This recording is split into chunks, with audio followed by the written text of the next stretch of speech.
Hi, Dr. Joel Kahn at the Kahn Center for Cardiac Longevity, a cardiologist in suburban Detroit. And I'm pleased to talk to you for a couple of minutes about the topic, can a meat-heavy ketogenic diet be healthy long-term? Very concerning, but let's talk about terms, because a few years ago you didn't open every website and every magazine and read about ketogenic diet, particularly with Hollywood stars and such. So you can go back decades and find some important medical data that if you're dealing with a child that has refractory epilepsy, before there was medication or even after when there wasn't a good response, that putting a child on a water fast sometimes improved their seizures, but it wasn't very well tolerated, obviously, by growing children. And then people tried a low-carb, high-fat diet to induce the creation of chemicals in the body called ketone bodies that can be an alternative fuel to the brain in addition to glucose. And there was a response in 30 to 40% of children, but these medical reports indicated many, many potential side effects, including some scary reports of death during ketogenic diets, cardiac issues during ketogenic diets, and such. But somehow in the last 5 to 10 years, this medical therapy with an unnatural diet that has no really long-term use in any healthy community in the world has become the darling of Silicon Valley, become the darling of Hollywood, become the darling of athletes, LeBron James, Halle Berry, the Kardashians, Hugh Jackman, all come to mind. Well, we have an independent way to assess this that's outside of my own opinions, which is the U.S. News and World Report puts together a list every year of the top diets for health and other conditions that you're trying to strive for, reversal of heart disease and diabetes and such.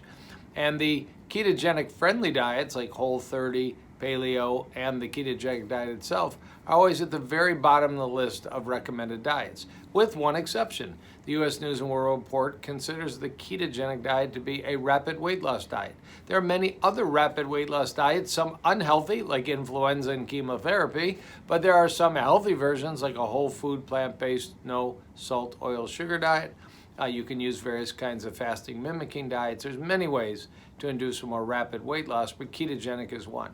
But what about long term? We're going to bring the carbohydrates down, so there go whole grains, there go legumes, goodbye dairy, which is fine by me, of course.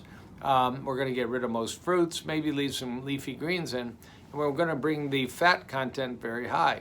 That might be with meats and cheeses, might be with butters and such, and that's going to induce ketosis or ketogenic diet.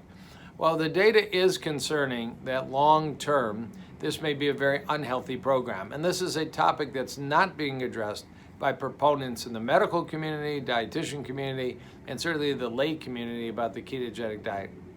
There are, as I count now, nearly 10 published studies. These are scientific studies. These are not just on a blog on the internet, that are in what we call peer-reviewed journals. In total, these studies involve more than 1 million subjects who answered information on their diet, and if their diet fit into a low-carb, high-fat program, LCHF, they were followed.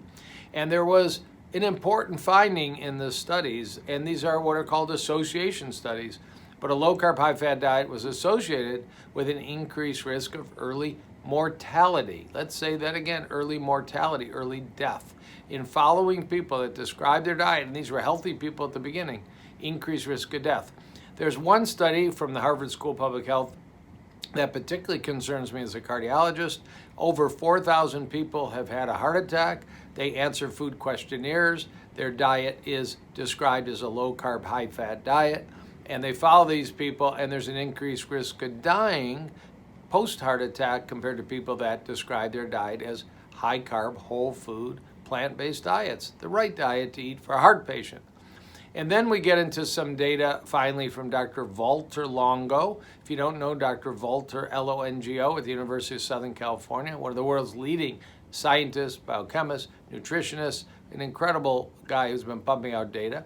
And he calls any diet that jacks up animal protein and animal fat, it will trigger aging pathways. Many of these pathways he was involved in elucidating, a pathway called the IGF-1 pathway, the mTOR pathway.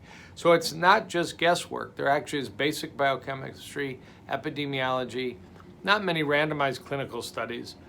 There's also data from what we call centenarian studies. Show me in the blue zones, if you know what that is, and if you don't, please read about it, where people are following long-term ketogenic diets other than in periods of famine and starvation.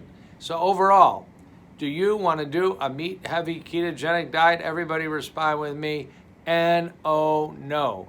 It's associated with an increased risk of early mortality. We presume it's associated with an increased risk of heart disease. There isn't enough data to declare that except in these post-heart attack groups. And it's bad for the environment, and it's certainly bad for the animals. Stick with whole food, plant diets. My favorite for 42 years in my life. Bye-bye.